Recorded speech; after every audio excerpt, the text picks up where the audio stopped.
ہمارا آج کا موضوع ہمسایوں کے حقوق اور کریم آقا علیہ السلام نے فرمایا کہ مجھے جبرائیل علیہ السلام ہمسایوں کے حقوق کے بارے میں اتنی تلقین فرمایا کرتے تھے کہ مجھے اس بات کا ڈر تھا کہ کہیں ہمسایہ جو ہے وہ بھی وراثت میں شمار نہ ہو جائے، یعنی وہ بھی وارث نہ بن جائے جو انسان کی وراثت ہوتی ہے۔ اور ہمسایوں کے جو حقوق ہیں پچھلے دنوں بھی آپ نے سماعت فرمائے۔ رمضان المبارک کا یہ مہینہ اور روزہ رکھنا یہ ہم سب کے اندر ایک احساس اور ہمدردی پیدا کرتا ہے، یعنی ہم روزے رکھیں، صبح سے لے کر شام تک ہم بھوکے رہیں اور روزے کو مکمل کریں، لیکن پھر بھی ہمارے اندر کسی دوسرے کے لیے، اپنے ہمسائے کے لیے یا کسی اور غریب کے لیے، لاچار کے لیے اگر ہمدردی پیدا نہ ہو تو پھر بھی ہمارے روزے کا فائدہ نہیں ہے۔ یعنی ہم بھوکا کس لیے رہتے ہیں کہ اللہ کی رضا کی خاطر۔ اگر ہم کسی بھوکے کو دیکھ کر ہمارے دل کے اندر وہ ہمدردی نہ پیدا ہو، وہ احساس نہ آئے کہ جو وہ بھوکا ہے اس کے اوپر کیا بیتی ہوگی، اگر روزہ رکھنے کے بعد یہ عمل پورا کرنے کے بعد بھی انسان کا دل پتھر کا ہی رہ جائے تو پھر کوئی فائدہ نہیں ہے۔ کریم آقا علیہ السلام کا یہ فرمان علی شان، اور ایک اللہ کے بزرگ محدث احمد بن اسقاف تبشکی رحمۃ اللہ علیہ اور ایک اللہ کے نیک بزرگ حضرت عبداللہ بن مبارک رحمۃ اللہ علیہ، یہ بہت بڑے محدث گزرے ہیں، یعنی دونوں کی یہ روایات جو ہیں وہ ملتی ہیں ہمسایوں کے حقوق کے اندر، لیکن میں ان دونوں کی بات کا مجموعہ جو ہے وہ اکٹھا کر کے ایک ہی بات کے اندر یہ ہمسایوں کی جو بات ہے وہ مکمل کرنا چاہوں گا۔ عبداللہ بن مبارک اللہ کے بزرگ برگزیدہ بندے اور محدث بھی، یعنی جو حدیث کا سبق لوگوں کو پڑھایا کرتے تھے، اور بہت بڑے محدث، کئی سینکڑوں کے اندر ان کے شاگرد تھے۔ عبداللہ بن مبارک فرماتے ہیں کہ میں نے حج کی تیاری کی، اللہ تعالیٰ ہم سب کو حج کی سعادت سے مالا مال فرمائے۔ کہتے ہیں کہ مجھے حج کی سعادت نصیب ہوئی، یعنی میں تیاری کر رہا تھا کہ میرا دل چاہا، تیاری کی۔ آج کل تو اور معاملہ ہے کہ جس بندے کے پاس رخصت ہوگی وہ جا سکتا ہے، یعنی جو ہمارے ملکی حالات کے مطابق، اس وقت ایسا معاملہ نہیں تھا، یہ آج سے 700 سال پہلے کی بات ہے۔ کہتے ہیں کہ میں نے نا پیسے اکٹھے کیے 300 دینار اکٹھے کیے، میں اپنے دوستوں کے ساتھ، باقی علماء کے ساتھ، مشائخ کے ساتھ میں بھی گیا کوفے کے بازار کے اندر کہ میں سامان خریدوں، یعنی جو حج کے لیے مجھے ضرورت ہے۔ اس وقت قافلے جایا کرتے تھے، ایک قافلہ پہلے نکل گیا، دوسرا قافلہ کچھ اور لوگوں کا 50-60 لوگوں کا قافلہ نکل گیا۔ کہتے اسی طریقے کے ساتھ میں نے بھی ارادہ بنایا جاؤں کوفے کے بازار میں، وہاں پر جا کے میں اپنا حج کا جو سامان ہے، مجھے رستے میں جو ضرورت پیش آئے گی وہ میں خرید لوں۔ میں وہاں پر گیا بازار کے اندر، ابھی یہ ارادہ تھا تو مجھے نا وہاں پر جا کے تھکاوٹ محسوس ہوئی، کچھ گرمی محسوس ہوئی۔ میں نے کہا چلو پھر میں خرید و فروخت کر لیتا ہوں، جو خریدنا ہے تو میں ایسا کرتا ہوں کچھ دیر آرام کر لیتا ہوں۔ کہتے میں باہر نکلا ایک جھیل کے کنارے پر، وہاں ٹھنڈی سی ہوا مجھے محسوس ہوئی۔ جب وہاں پر پہنچا تو میں نے دیکھا کہ ایک عورت جو ہے نا وہ ایک مردار جانور کا جو گوشت ہے وہ کاٹ رہی ہے۔ مردار جانور یعنی جو مر چکا ہے، چاہے وہ حلال ہو چاہے وہ حرام جانور ہو، جب وہ مر جاتا ہے تو وہ ہمارے لیے جائز نہیں ہوتا۔ فرماتے ہیں کہ میں نے دیکھا کہ وہ مردار جانور کا گوشت کاٹ رہی تھی، تو میرے دل کے اندر خیال آیا کہ یہ عورت جو ہے نا یہ کہیں ہوٹل چلاتی ہوگی، وہاں پر ہوٹل پر یہ گوشت مردار کا بیچتی ہوگی اور پیسے کماتی ہوگی۔ میرے دل میں یہ خیال آیا تو میں اس عورت کو دیکھتا رہا، وہ گوشت کا ٹکڑا کاٹ کر نا اس جانور سے وہ چل پڑی۔ فرماتے ہیں میں بھی اس کے پیچھے پیچھے چلا کہ کہیں یہ امت محمدیہ کو یہ حرام گوشت نہ کھلا دے، اس خوف سے نہیں کہ میں جاسوسی کروں، بلکہ اس خوف سے کہ میں امت محمدیہ کو اس حرام چیز سے بچا سکوں۔ کہتے میں اس کے پیچھے پیچھے چلا، میں چلتا گیا، وہ گھر کے اندر داخل ہو گئی۔ جب وہ گھر میں گئی نا تو میں اس کے گھر کے دروازے پر پہنچا تو اندر سے میں نے آواز یہ سنی، وہ کہنے لگی کہ بیٹی مجھے پتا ہے کئی دنوں سے کچھ نہیں کھایا۔ اپنی بیٹیوں سے وہ کہہ رہی ہے مجھے پتا ہے کہ کئی دنوں سے کچھ نہیں کھایا تم نے، اگر یہ بھی نہ لاتی تو مجھے خوف تھا کہ تم بھوک سے ویسے ہی گر جاتی۔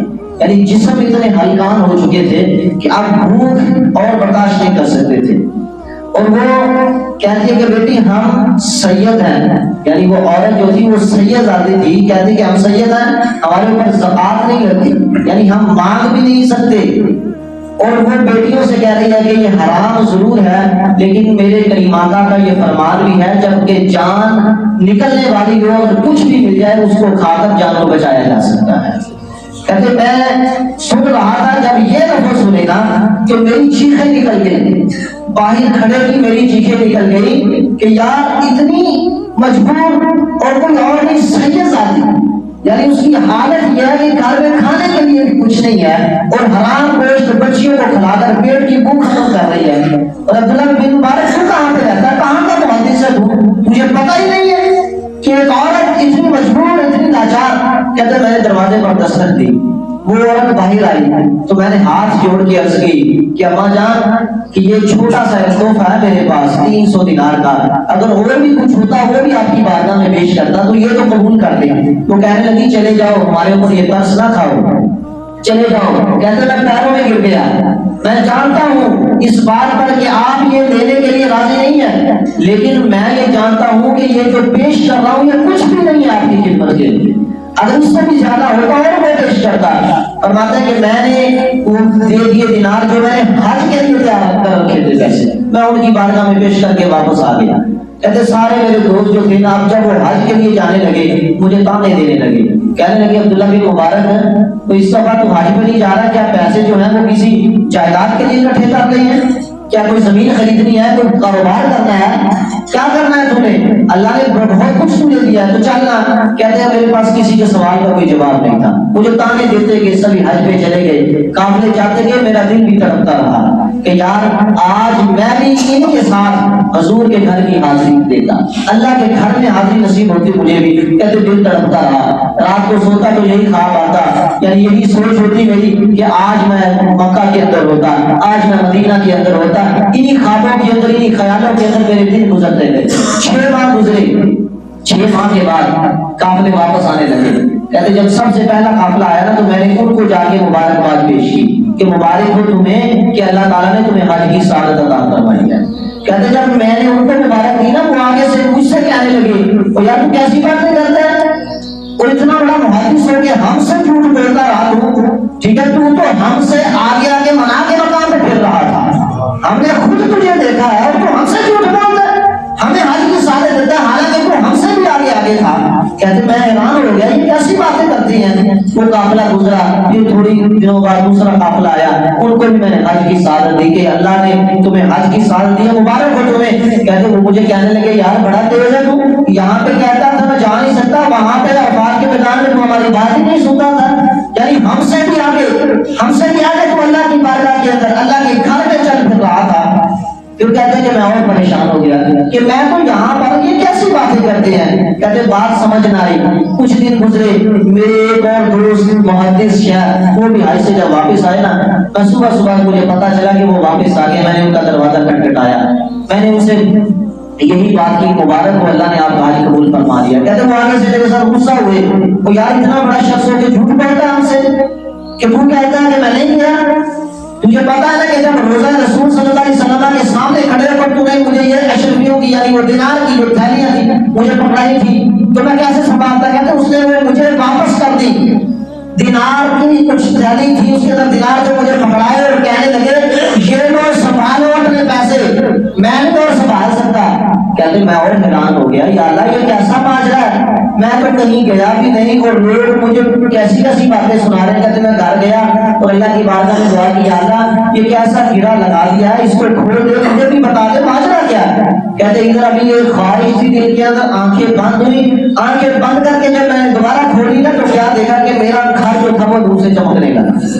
میرا گھر نور سے چمکتا گیا اور اس نور کی روشنی پورے شہر میں پھیل دی گئی. جب پھر آنکھ چمکی نا تو کریم آقا علیہ السلام میرے سامنے تشریف لا چکے. حضور میرے سامنے تشریف لائے.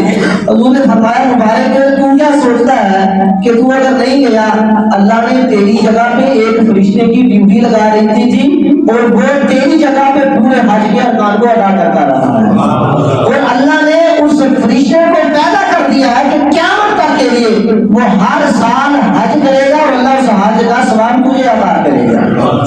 ہر سال وہ حج کرے گا اور ثواب تجھے عطا کرے گا. اور کریمہ کا اسلام کا فرمان ہے کہ جس نے میرے ایک امتی کی پریشانی کو دور کیا اللہ تعالیٰ اسے ایک مقبول حج کا ثواب عطا فرماتا ہے. ایک مقبول حج کا ثواب عطا فرماتا ہے.